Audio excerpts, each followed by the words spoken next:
हिरण्यकश्यपु का दिग्विजय और प्रहलाद चरित्र। श्री पराशर जी बोले, हे मैत्रेय, उन सर्वदा उदार चरित परम बुद्धिमान महात्मा प्रहलाद जी का चरित्र तुम ध्यान पूर्वक श्रवण करो। पूर्व काल में दिति के पुत्र महाबली हिरण्यकश्यपु ने ब्रह्मा जी के वर से गर्वयुक्त सशक्त होकर संपूर्ण त्रिलोकी को अपने वशीभूत कर लिया था। वो दैत्य इंद्रपद का भोग करता था। वो महान असुर स्वयं ही सूर्य, वायु, अग्नि, वरुण और चंद्रमा बना हुआ था। वो स्वयं ही कुबेर और यमराज भी था और वो असुर स्वयं ही संपूर्ण यज्ञ भोगों को भोगता था। हे मुनि सप्तम, उसके भय से देवगण स्वर्ग को छोड़कर मनुष्य शरीर धारण कर भूमंडल में विचरते थे। इस प्रकार संपूर्ण त्रिलोकी को जीतकर त्रिभुवन के वैभव से गर्वित हुआ और गंधर्वों से अपनी स्तुति सुनता हुआ वो अपने अभिष्ट भोगों को भोगता था। उस समय उस मद्यपानासक्त महाकाय हिरण्यकशिपु की समस्त सिद्ध गंधर्व और नाग आदि उपासना करते थे। उस दैत्यराज के सामने कोई सिद्धगण तो बाजे बजाकर उसका यशोगान करते और कोई अति प्रसन्न होकर जय जयकार करते, तथा वो असुरराज वहां स्फटिक एवं अभ्रशिला के बने हुए मनोहर महल में, जहां अप्सराओं का उत्तम नृत्य हुआ करता था, प्रसन्नता के साथ मद्यपान करता रहता था। उसका प्रहलाद नामक महाभाग्यवान पुत्र था। वो बालक गुरु के यहां जाकर बालोचित पाठ पढ़ने लगा। एक दिन वो धर्मात्मा बालक गुरु जी के साथ अपने पिता दैत्यराज के पास गया, जो उस समय मद्यपान में लगा हुआ था। तब अपने चरणों में झुके हुए अपने परम तेजस्वी पुत्र प्रहलाद जी को उठाकर पिता हिरण्यकश्यपु ने पूछा। हिरण्यकश्यपु बोला, वत्स, अब तक अध्ययन में निरंतर तत्पर रहकर तुमने जो कुछ पढ़ा है उसका सारभूत शुभ भाषण हमें सुनाओ। प्रहलाद जी बोले, पिताजी, मेरे मन में जो सबके सारांश रूप से स्थित है वो मैं आपकी आज्ञा अनुसार सुनाता हूं। सावधान होकर सुनिए। जो आदि मध्य और अंत से रहित, अजन्मा, वृद्धि, क्षय, शून्य और अच्युत है, समस्त कारणों के कारण तथा जगत के स्थिति और अंतःकर्ता उन श्री हरि को मैं प्रणाम करता हूं। श्री पराशर जी बोले, ये सुनकर दैत्यराज हिरण्यकश्यपु ने क्रोध से नेत्र लाल कर प्रहलाद के गुरु की ओर देखकर कांपते हुए होठों से कहा, अरे दुर्बुद्धि बामणाधम, ये क्या? तूने मेरी अवज्ञा कर इस बालक को मेरे विपक्षी की स्तुति से युक्त असार शिक्षा दी है। गुरु जी ने कहा, दैत्यराज, आपको क्रोध के वशीभूत न होना चाहिए। आपका ये पुत्र मेरी सिखाई हुई बात नहीं कह रहा है। हिरण्यकश्यपु बोला, बेटा प्रहलाद, बताओ तो तुमको यह शिक्षा किसने दी है? तुम्हारे गुरुजी कहते हैं कि मैंने तो ऐसा उपदेश दिया ही नहीं है।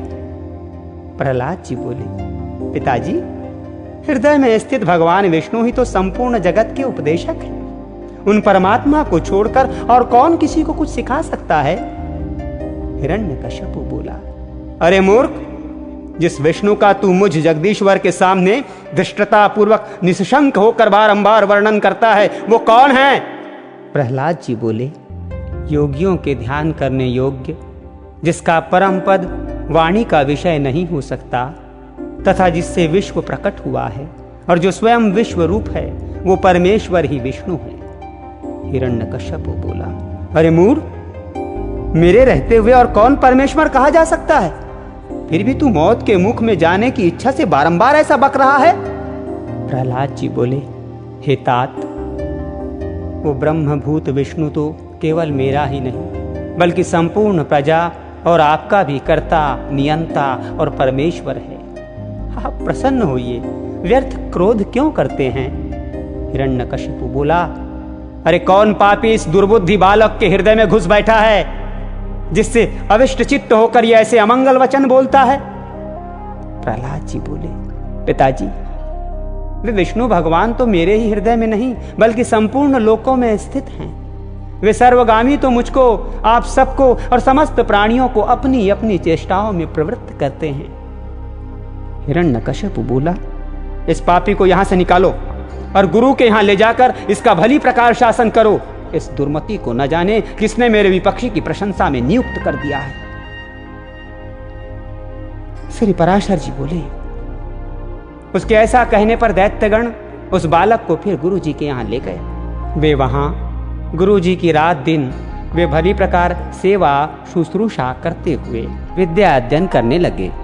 बहुत काल व्यतीत हो जाने पर दैत्यराज ने प्रहलाद जी को फिर बुलाया और कहा, बेटा आज कोई गाथा कथा सुनाओ।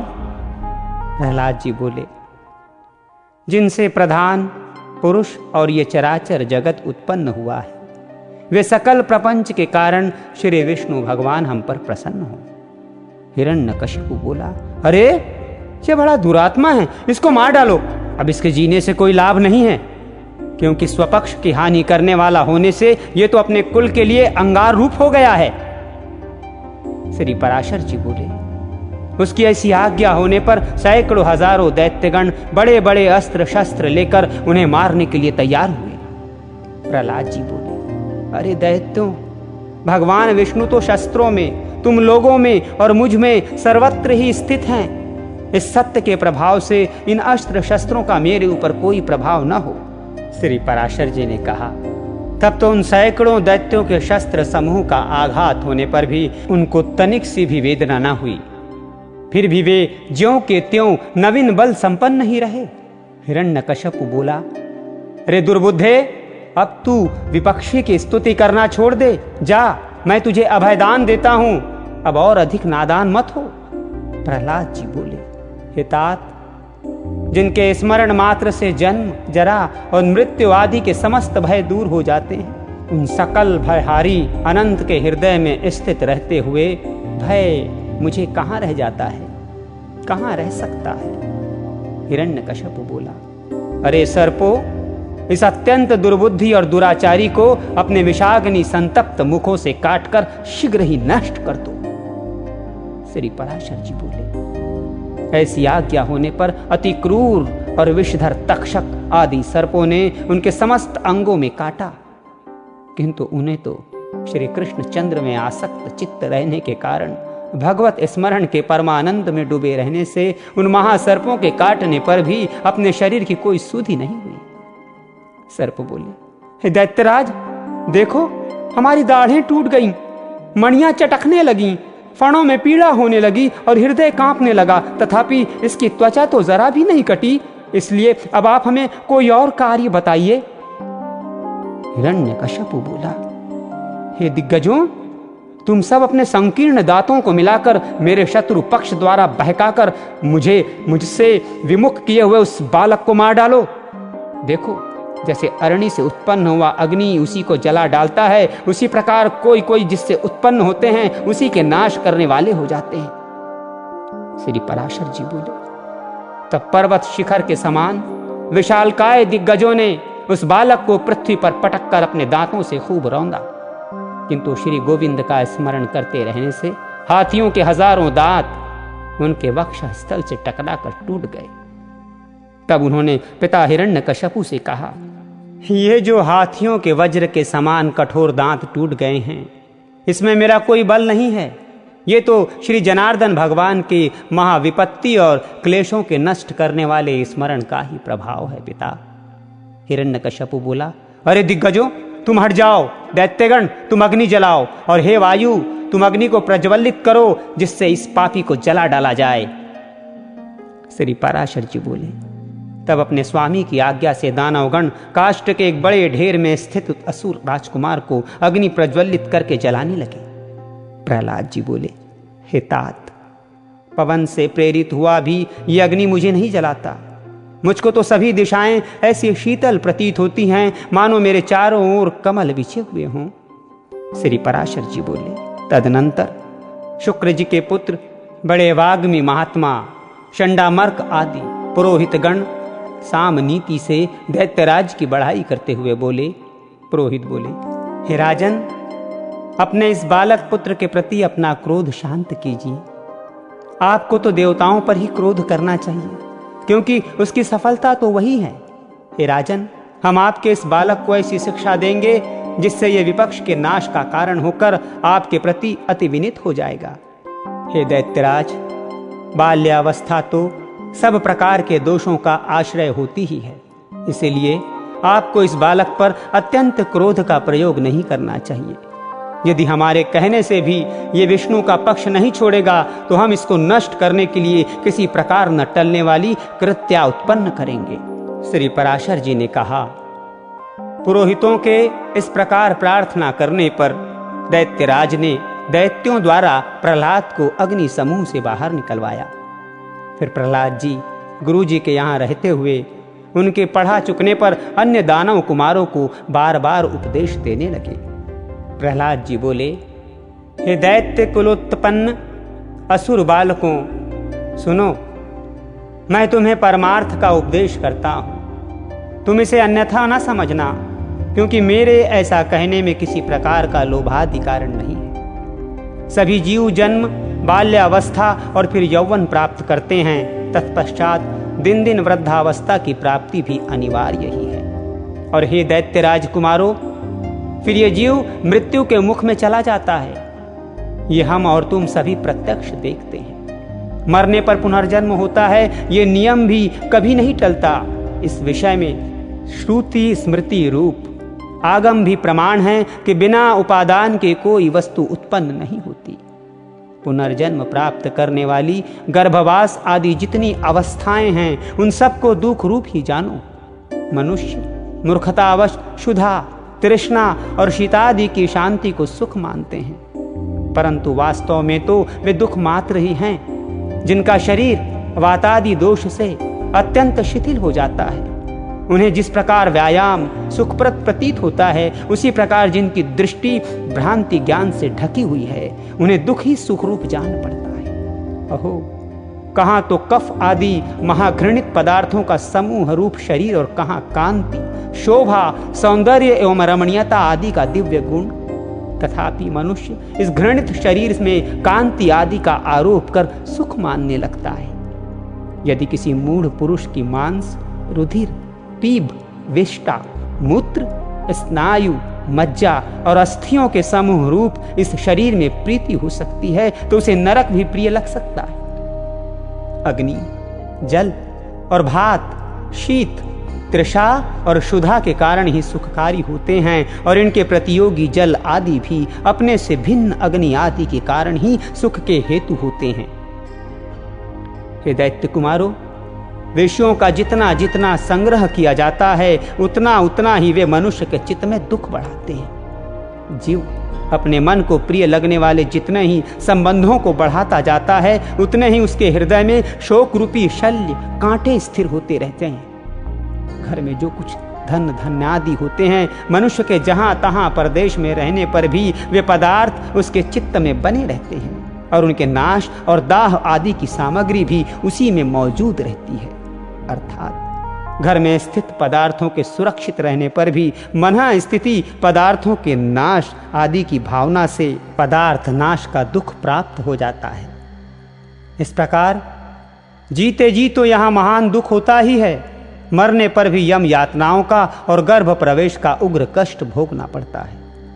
यदि तुम्हें गर्भवास में लेश मात्र भी सुख का अनुमान होता हो तो कहो, सारा संसार इसी प्रकार अत्यंत दुखमय है। इसलिए दुखों के परम आश्रय इस संसार समुद्र में एकमात्र विष्णु भगवान ही आप लोगों की परम गति है। ये मैं सर्वथा सत्य कहता हूँ। ऐसा मत समझो कि हम तो अभी बालक हैं, क्योंकि जरा, यौवन और जन्म आदि अवस्थाएं तो देह के ही धर्म हैं। शरीर का अधिष्ठाता आत्मा तो नित्य है, उसमें यह कोई धर्म नहीं है। जो मनुष्य ऐसी दुराशाओं से विक्षिप्त चित्त रहता है कि अभी मैं बालक हूँ, इसलिए इच्छा अनुसार खेल कूद कर लूँ, युवावस्था प्राप्त होने पर कल्याण साधन का यत्न करूँगा, फिर युवा होने पर कहता है कि अभी तो मैं युवा हूँ, बुढ़ापे में आत्म कल्याण कर लूँगा, और वृद्ध होने पर सोचता है कि अब मैं बूढ़ा हो गया, अब तो मेरी इंद्रियां अपने कर्मों में प्रवृत्त नहीं होती, शरीर के शिथिल हो जाने पर अब मैं क्या कर सकता हूँ, सामर्थ्य रहते तो मैंने कुछ किया ही नहीं। वो अपने कल्याण पथ पर कभी अग्रसर नहीं होता, केवल भोग तृष्णा में ही व्याकुल रहता है। मूर्ख लोग अपनी बाल्यावस्था में खेल कूद में लगे रहते हैं, युवावस्था में विषयों में फंस जाते हैं, और बुढ़ापा आने पर उसे असमर्थता के कारण व्यर्थ ही काटते हैं। इसीलिए विवेकी पुरुष को चाहिए कि देह की बाल्य, यौवन और वृद्ध आदि अवस्थाओं की अपेक्षा न करके बाल्यावस्था में ही अपने कल्याण का यत्न करें। मैंने तुम लोगों से जो कुछ कहा है उसे यदि तुम मिथ्या नहीं समझते तो मेरी प्रसन्नता के लिए ही बंधन को छुटाने वाले श्री विष्णु भगवान का स्मरण करो। उनका स्मरण करने में परिश्रम भी क्या है, और स्मरण मात्र से ही वे अति शुभ फल देते हैं तथा रात दिन उन्हीं का स्मरण करने वालों का पाप भी नष्ट हो जाता है। उन सर्वभूतस्थ प्रभु में तुम्हारी बुद्धि अहर्निश लगी रहे, उनमें निरंतर तुम्हारा प्रेम बढ़े, इस प्रकार तुम्हारे समस्त क्लेश दूर हो जाएंगे। जबकि ये सभी संसार तापत्रय से दग्ध हो रहा है, तो इन बेचारे शोचनीय जीवों से कौन बुद्धिमान द्वेष करेगा। यदि ऐसा दिखाई दे कि और जीव तो आनंद में हैं, मैं ही परम शक्तिहीन हूं, तब भी प्रसन्न नहीं होना चाहिए, क्योंकि द्वेष का फल तो दुख रूप ही है। यदि कोई प्राणी वैर भाव से द्वेष भी करे तो विचारवानों के लिए तो वे अहो ये महामोह से व्याप्त है, इस प्रकार अत्यंत शोचनीय ही है।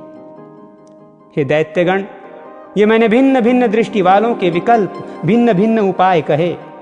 अब उनका समन्वय पूर्वक संक्षिप्त विचार सुनो। ये संपूर्ण जगत सर्वभूतमय भगवान विष्णु का विस्तार है, अतः विचक्षण पुरुषों को इसे आत्मा के समान अभेद रूप से देखना चाहिए। इसीलिए दैत्य भाव को छोड़कर हम और तुम ऐसा यत्न करें जिससे शांति लाभ कर सकें, जो परम शांति अग्नि, सूर्य, चंद्रमा, वायु, मेघ, वरुण, सिद्ध, राक्षस, यक्ष, दैत्यराज, सर्प, किन्नर, मनुष्य, पशु और अपने दोषों से तथा ज्वर, नेत्र रोग, अतिसार, पिल्हा, तिल्ली और गुल्म आदि रोगों से एवं द्वेष, ईर्ष्या, मत्सर, राग, लोभ और किसी अन्य भाव से भी कभी क्षीण नहीं होती, और जो सर्वदा अत्यंत निर्मल है उसे मनुष्य अमल स्वरूप श्री केशव में मनोनिवेश करने से प्राप्त कर लेता है। हे दैत्यों, मैं आग्रह पूर्वक कहता हूं, तुम इस असार संसार के विषयों में कभी संतुष्ट मत होना। तुम सर्वत्र समदृष्टि रखो, क्योंकि समता ही श्री अच्युत की वास्तविक आराधना है। उन अच्युत के प्रसन्न होने पर फिर संसार में दुर्लभ ही क्या है। तुम धर्म, अर्थ और काम की इच्छा कभी न करना, वे तो अत्यंत तुच्छ हैं। उसे ब्रह्मरूप महावृक्ष का आश्रय लेने पर तुम निसंदेह मोक्ष रूप महाफल प्राप्त कर लोगे।